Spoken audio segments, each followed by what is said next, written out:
Welcome to Bible Reading with Robbie, where we explore the Bible one passage at a time. I'm Robbie, and I'm excited to journey through scripture with you. Judges chapter 14. One day, when Samson was in Timnah, one of the Philistine women caught his eye. When he returned home, he told his father and mother, "A young Philistine woman in Timnah caught my eye. I want to marry her. Get her for me." His father and mother objected. "Isn't there even one woman in our tribe or among all the Israelites you could marry?" they asked. "Why must you go to the pagan Philistines to find a wife?" But Samson told his father, "Get her for me. She looks good to me."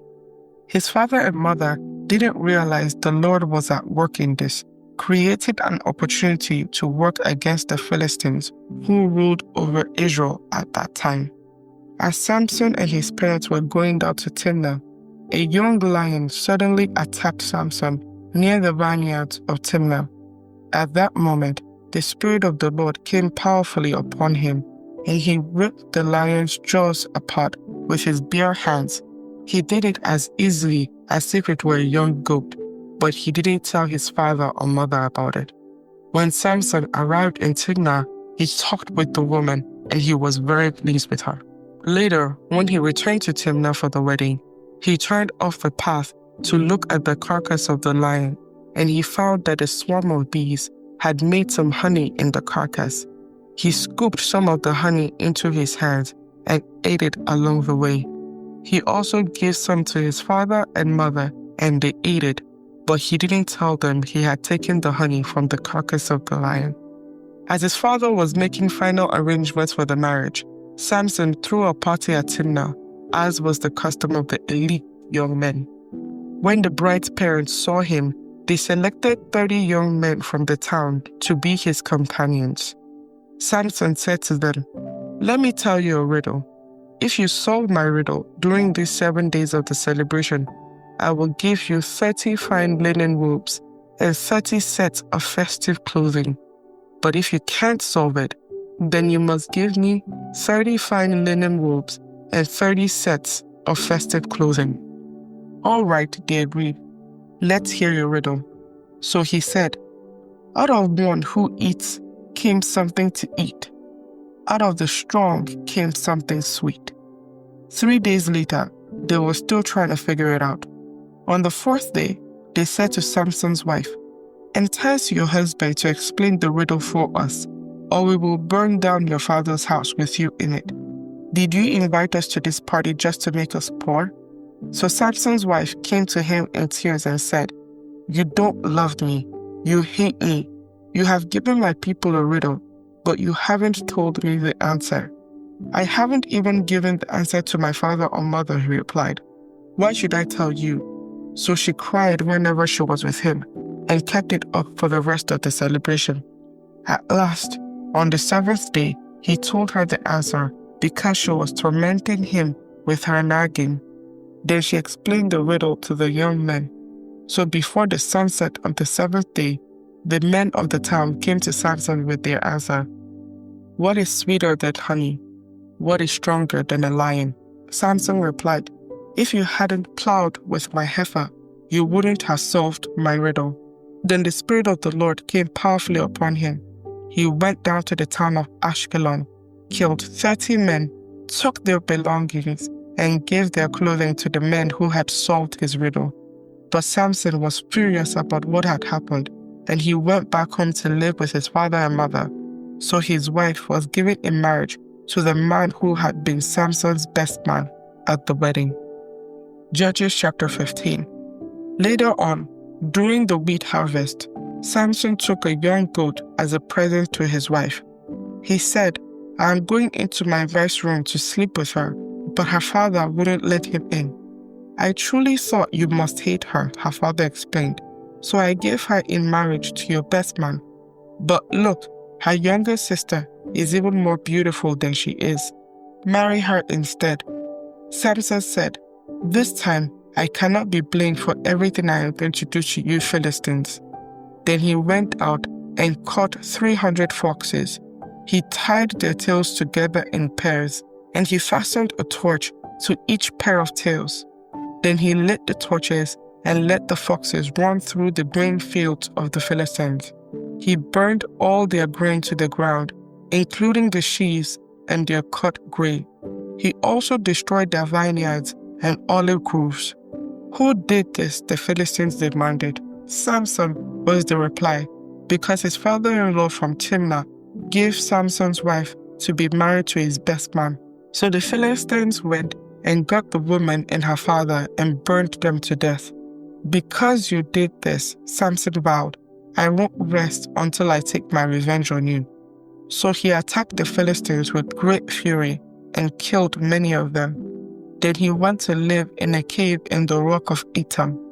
The Philistines retaliated by setting up camp in Judah and spreading out near the town of Lehi. The men of Judah asked the Philistines, Why are you attacking us? The Philistines replied, We have come to capture Samson. We have come to pay him back for what he did to us. So 3,000 men of Judah went down to get Samson at the cave in the rock of Etam. They said to Samson, Don't you realize the Philistines rule over us? What are you doing to us? But Samson replied, I only did to them what they did to me. But the men of Judah told him, We have come to tie you up and hand you over to the Philistines. All right, Samson said, but promise that you won't kill me yourselves. We will only tie you up and hand you over to the Philistines, they replied. We won't kill you. So they tied him up with 2 new ropes and brought him up from the rock. As Samson arrived at Lehi, the Philistines came shouting in triumph. But the Spirit of the Lord came powerfully upon Samson, and he snapped the ropes on his arms as if they were burnt strands of flax, and they fell from his wrists. Then he found the jawbone of a recently killed donkey. He picked it up and killed 1,000 Philistines with it. Then Samson said, With the jawbone of a donkey, I've piled them in heaps. With the jawbone of a donkey, I've killed 1,000 men.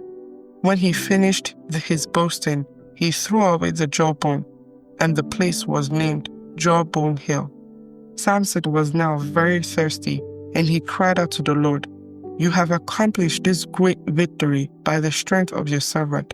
Must I now die of thirst and fall into the hands of these pagans? So God caused water to gush out of a hollow in the ground at Lehi, and Samson was revived as he drank. Then he named that place the spring of the one who cried out, and it's still in Lehi to this day. Samson judged Israel for 20 years during the period when the Philistines dominated the land. Judges chapter 16. One day, Samson went to the Philistine town of Gaza and spent the night with a prostitute. Word soon spread that Samson was there, so the men of Gaza gathered together and waited all night at the town gates.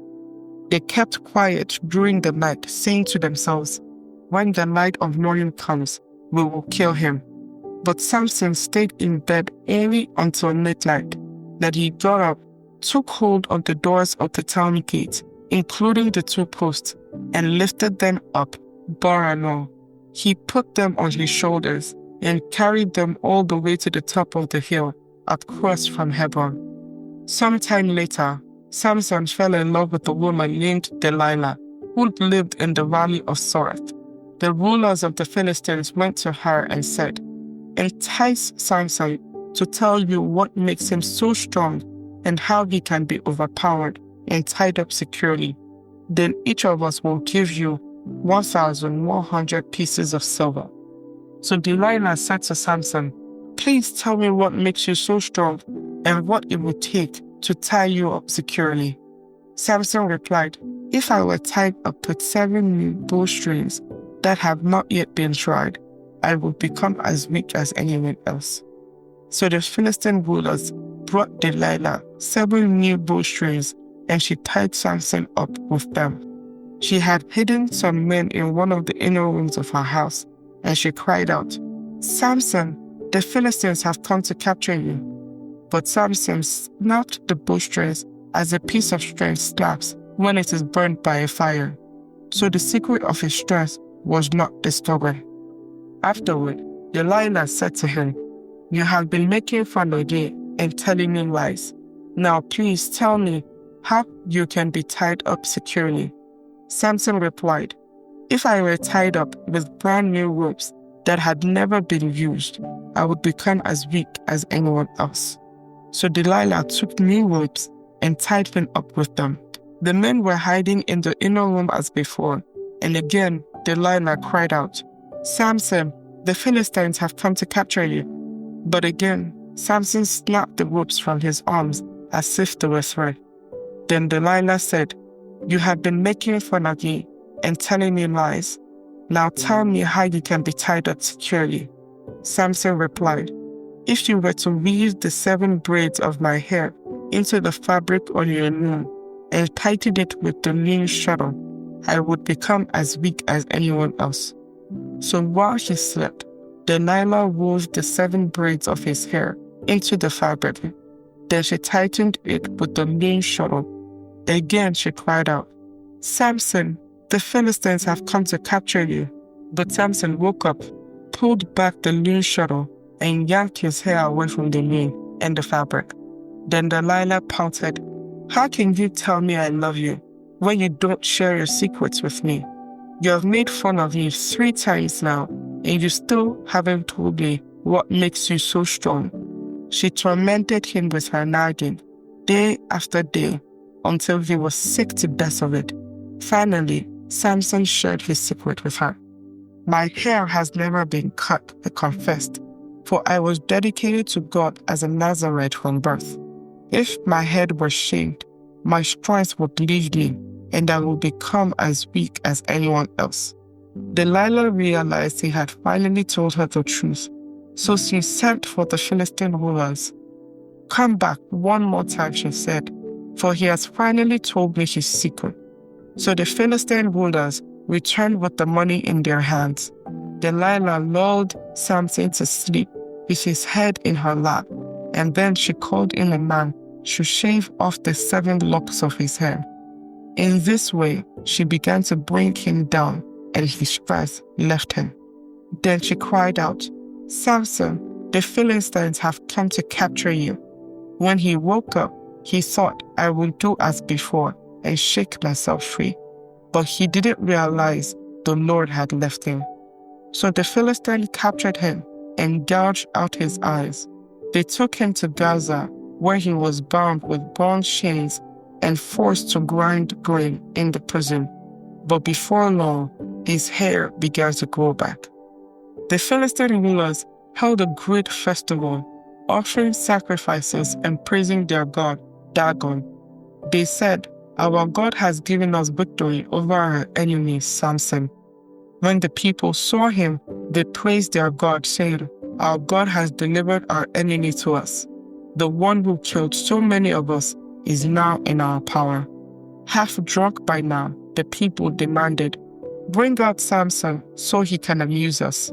So he was brought from the prison to amuse them, and they had him stand between the pillars supporting the roof. Samson said to the young servant who was leading him by the hand, "Place my hands against the pillars that hold up the temple. I want to rest against them." Now the temple was completely filled with people. All the Philistine rulers were there, and there were about 3,000 men and women on the roof who were watching as Samson amused them. Then Samson prayed to the Lord, "Sovereign Lord, remember me again. Oh God, please strengthen me just one more time. With one blow, let me pay back the Philistines for the loss of my 2 eyes." Then Samson put his hand on the 2 center pillars that held up the temple.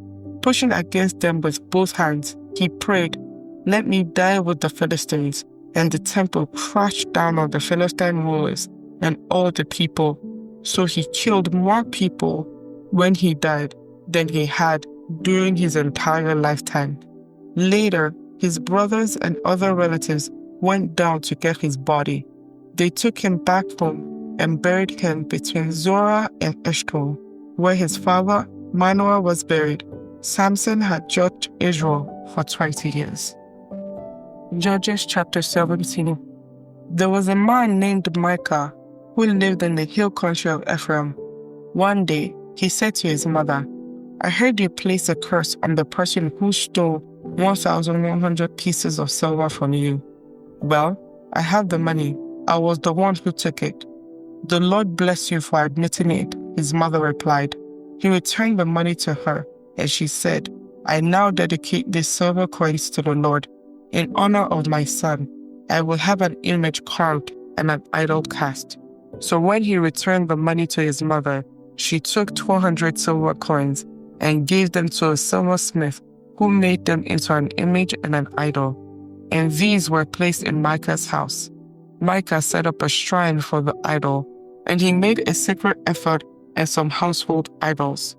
Then he installed one of his sons as his personal priest. In those days, Israel had no king. All the people did whatever seemed right in their own eyes. One day, a young Levite who had been living in Bethlehem in Judah arrived in that area.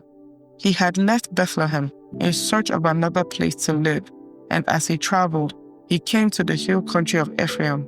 He happened to stop at Micah's house as he was traveling through. "Where are you from?" Micah asked him. He replied, "I am a Levite from Bethlehem in Judah, and I am looking for a place to live."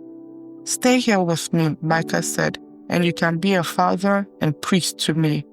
I will give you 10 pieces of silver a year, plus a change of clothes and your food." The Levite agreed to this, and the young man became like one of Micah's sons. So Micah installed the Levite as his personal priest, and he lived in Micah's house.